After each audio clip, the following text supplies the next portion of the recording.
Halo teman-teman semua, balik lagi sama saya Kelvin Dan saya Roy, di Cinema Case. Kita sekarang bakalan bahas film nih. film perang Amerika gitu Iya. ya. Cuma di sini film perangnya itu nggak yang di hutan terus sembunyi-sembunyi gitu nggak. Tapi di sini kita bakalan bahas film perang lautan nih ya. Jadi Kapal-kapalan gitu. judulnya Greyhound. Nah ini kalau skor di IMDb itu dia 7,1 dari 10 nih. Itu udah bagus banget sih daripada Triple Threat. Jadi film ini itu disutradarai oleh Aaron Schnitzler. Jadi sebelumnya dia juga pernah mensutradarai film pendek Two Soldier ya. Ya. Nah si film Two Soldier ini dia juga menang di Academy Award. Karena di Academy Award juga. Terus di sini itu yang menarik itu ternyata si penulis skenarionya itu si Tom Hanks. Nah, dia itu juga berperan sebagai pemain utama juga Ya, Evin ya. bener banget. Nah Tom Hanks ini juga selain dia juga sebagai aktor kenamaan yang udah sangat melegenda lah ya. Nah, bener banget sangat sih. Melegenda. Dia juga ngisi-ngisi beberapa animasi nih. Animasi yang terkenal banget kemarin juga masuk di Oscar tuh. Toy Story dia. Toy ngisi si Story. Sheriff Woody. Terus film ini itu diadaptasi dari novel. Ya, walaupun novelnya kita nggak baca sih ya. Soalnya memang novelnya ini udah novel lama tahun 1955. 55 ya. Jadi judulnya si novel ini adalah The Good Shepherd. Nah si pengarangnya itu namanya C.S. Forester ya. Ya. Terus film ini itu budgetnya juga nggak sedikit, Vin. Nah di sini itu memakan kurang lebih 50,3 juta US dollar. Iya, sudah. Terus kalau dirupiahkan itu kurang lebih sekitar kalau kurs sekarang ya sekitar 15-an ribu itu sekitar 754,5 miliar. Wah. Wow. Tapi kalau kita ngelihat dari filmnya ya cukup ya memang wajar ya karena CGI-nya juga pasti gila-gilaan di sana. Sih. Emang kita sekarang kan belum lihat ke BTS-nya ya, Ya, BTS-nya tapi kita belum nonton. kita yakin sih Kita di yakin situ CGI-nya CGI-nya juga pasti keren gila-gilaan. banget sih. Ketika ledakan-ledakannya gitu nyata banget, der kayak itu emang keren sih, nyata banget. Karena di kapal-kapal juga nggak mungkin dia produksi di lautan beneran kan juga ya pasti CGI lah itu. Juga, Realistis banget sih memang. jadi makanya memang kalau dengan budget besar dengan CGI yang memang kelas tinggi memang wajar. Kalau kita ngomongin CGI-nya seperti Indosiar gitu, tenaga terbang gitu, ya itu pasti budgetnya turun 100% sih. Anjir. Bisa nggak sampai 1 triliun. Nah film ini dia diluncurkan tuh di 10 Juli yang lalu ya, 10 Juli lalu di Apple TV. Aturan dia itu diluncurkan tanggal 8 Mei. 8 Mei. Oh, 8 Mei. 8 Mei. Jadi kita udah cari info tentang film ini tuh dia udah hampir diluncurkan 8 Mei. Tapi karena coronavirus dia akhirnya diundur jadi 10 Juli. 10 Juli di Apple TV gitu. Nah, terus kalau produksinya sendiri itu dia udah dimulai sejak Januari 2018. Itu Jadi gila sih. Jadi pasti totalitasnya juga gila-gila. lebih 2 tahun sih. Tapi memang waktu meledak itu memang dia nggak se ekstrim film-film perang yang Iya. lain. Ledakan-ledakannya terus darah-darahnya gitu memang nggak terlihat sih di sini kayak darah apa gitu. Minim luka. Jadi mungkin kalau untuk 17 tahun masih bisa masuk ya. ya, Masih kayaknya. masuk. Jadi di situ masih darah-darahnya kurang karena di situ pertempurannya antar kapal, Iya. bukan antara orang dan orang tembak-tembakan kayak gitu sih. Dan di sana lebih banyak konflik batin ya.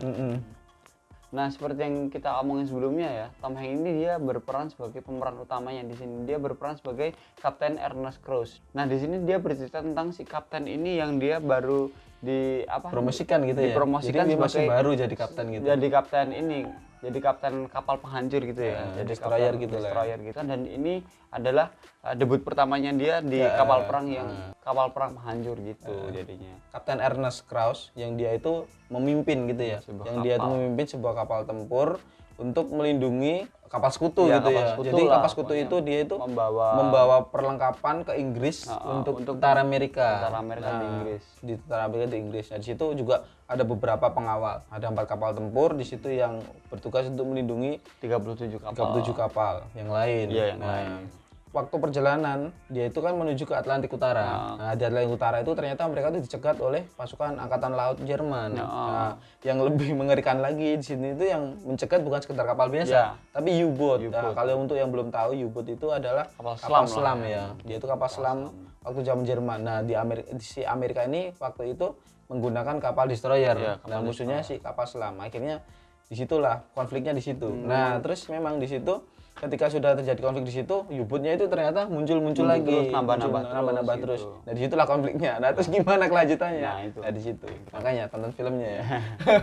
Kalau nonton film Black Hawk Down, terus nonton film-film sejenis gitu loh. Itu kan dia memang perang yang tembak-tembakan sampai berdarah. Iya. Di sini tuh nggak lebih perang batin ya. Iya. Jadi di satu scene tuh nggak satu scene, ada beberapa scene yang di sana tuh ada kapal-kapal dari U-boat Jerman. Itu nyebutnya itu Grey Wolf. Nah, Grey Wolf ini dia main psychological war. Dia yang ngeretas kapal punya Greyhound radionya, terus dia ngomong kalau kalian semua akan mati dan lain sebagainya gitu. Itu Jadi memang ngeri sih. banget sih. Jadi ketika di situ si konvoi kapal yang dipimpin oleh Kapten Ernest Krauss ini dia melewati gitu, terus dia mengalami kesulitan oleh si U-boat ini.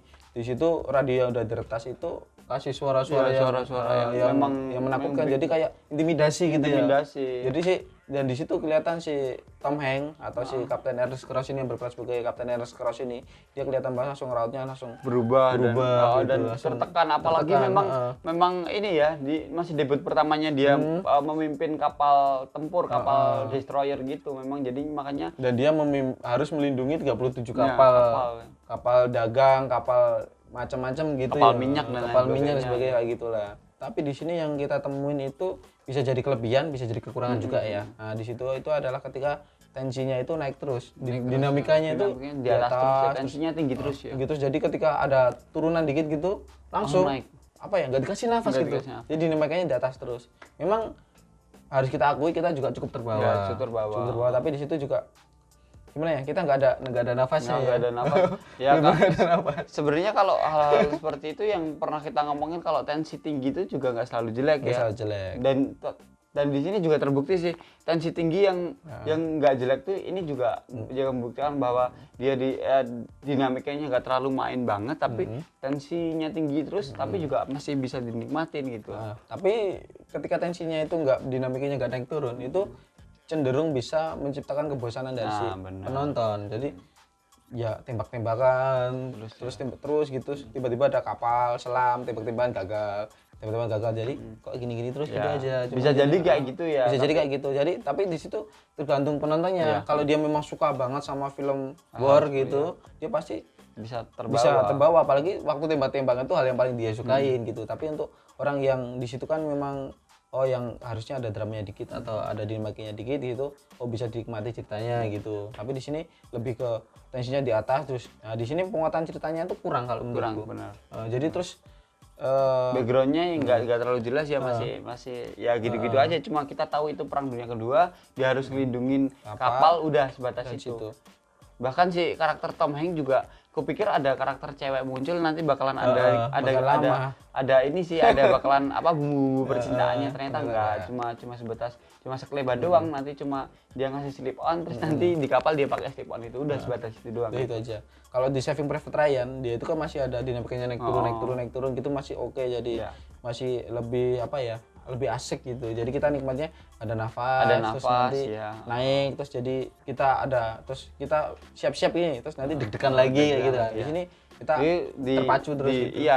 Di hold terus di atas. Jadi cuma biasanya kapal hancur, turun sebentar langsung naik lagi langsung ada peringatan persiapan tempur gitu. Memang ya jadi di atas terus gitu. Jadi kita nggak turunnya cuma dikit kan. Cuma bentar, cuma beberapa semenit 2 menit doang ya. Di sini juga ini sih sesuatu aku ngomong juga amazing sih. Sebenarnya banyak sih film-film yang modelnya kayak gini, tapi ini juga cukup amazing. Dulu contohnya yang serupa misalnya, ini kan kalau di sini kan cuma nyeritain di Greyhound ini doang. Cuma satu kapal ini doang, makanya dipakai judul ya Greyhound gitu. Tapi di kapal-kapal lain nggak diceritain. Cuma sebatas dari radio. Jadi latar benar-benar cuma latar. Ada di sana ada kapal nih, ada kapal. Nah, di sini sebenarnya ada karakter juga yang menurutku cukup kuat ya. Si Pramusaji atau siapa sih ya? Yang ini, yang Cleveland itu. Nah, yang meninggal itu ya. Dia sampai ini sih cukup membawa emosinya si Kapten si Ernest Krauss kan. Akhirnya mati. Jadi kelihatan banget perbedaannya antara ada dia dan tidak gitu loh. Misalnya makanan dan minuman itu biasanya dia nggak perlu ngomong, udah disiapin, tapi begitu dia meninggal kan, terus ganti pramusaji yang lain, terus akhirnya si Kapten Ernest Krause ini harus minta kopi. Bener banget. Jadi di sini itu yang keren itu adalah ketika bisa bikin kita nggak bosen padahal setnya sempit banget. Setnya sempit banget. Nah, Gitu doang. gitu doang. Nah, setelah ini kita juga bakalan bahas film yang setnya juga sempit, cuman di situ-situ aja gitu, cuman di padang rumput gitu. Nah, di situ juga ternyata asik banget dan kita harus apa ya? Kalau yang suka mikir gitu, memecahkan misteri. Nah, ini cocok banget untuk kalian. Nah, kita bakalan review In the Tall Grass. Nah, perbedaannya kalau di film ini memang nggak banyak mikir ya. Kita cuma cukup ngikutin. Dia udah paham. Tapi kalau In the Tall Grass ini tuh harus lebih mikir, harus lihat yang punya bakat detektif ya harus nonton. Tiba saatnya scoring. Nah, kalau skor dari aku sih memang nggak jauh dari IMDb. Aku 7,4 sih. Ya memang itu tadi udah bagus banget. Cuma nggak kekurangan sih. Cuma kalau mungkin dinamikanya lebih dimainin, mungkin akan lebih banyak segmen yang bisa menerima ya. Kalau ini kan jadi segmennya nggak terlalu luas. Atau memang tujuannya memang ke situ aja sih. Tapi kalau dinamikanya dimainin mungkin segmennya lebih luas. Tapi secara cerita, secara juga pengkarakteran juga udah bagus. Karakternya, dia ekspresinya sudah sangat bagus. Aku makanya 7,4. Kalau saya langsung aja ke 7,5. Sebenarnya review saya nggak beda jauh dengan Calvin, cuma di sini bedanya cuman ternyata si latar yang dia nggak berguna ini juga ekspresinya bagus banget. Gitu yang cukup memukau di situ. Apa ya? Dia ini apa sih? Jadi figuran-figuran pun juga dia sangat berekspresi bahkan bagus banget sih. Saat si Kapten Ernest Krause dia memberikan perintah yang cukup beda aneh gitu ya, yang aneh dan mereka nggak paham gitu ya. Kapalnya kan si U-boat belok kiri, dia malah belok kanan gitu. Dia mau gini dan jadi memang karakter figuran-figurannya juga ekspresif. Memang keren banget di situ figuranya di situ. Terus yang bikin terkesan yang kedua itu karena latarnya sempit tapi bisa membawa perasaan kita. Nah, di situ aja sih. Terus kalau kekurangannya sih sama juga kayak Calvin, di situ cuman kalau dimainkan ya dinamikanya terlalu datar sih, cuman di atas terus. Tapi bukan berarti jelek ya, bukan berarti tapi ini perspektif saya ya. Ini perspektif saya. Kalau saya memang kurang menyukai untuk yang dinamikanya terlalu di atas terus gitu. Jadi ada dinamikanya yang turun, kita tuh ada waktu untuk bernafas untuk menikmati ceritanya gitu. Di sini terlanjur di atas dan ceritanya juga dari awal udah terlalu jelas. Jadi ceritanya cuma gini, cuma ngawal kapal. Udah ceritanya cuma itu aja, nggak ada cerita yang lain. Ceritanya cuma benar-benar ngawal kapal, nggak ada twist, nggak ada apa. Jadi benar-benar di situ ceritanya cuma perang, di situ nggak ada jebakan, nggak ada apa, cuman ya mikir-mikir dikit lah di situ dan mikirnya cuman karena si Tom Hanks ini pola pikirnya agak aneh gitu aja sih. Dari kita cukup sekian. Terima kasih sudah nonton kita sampai. Kalau yang nonton sampai sekarang berarti terima kasih. Berarti kalian nonton sampai akhir. Terima kasih, sampai jumpa. Jumpa lagi di episode berikutnya.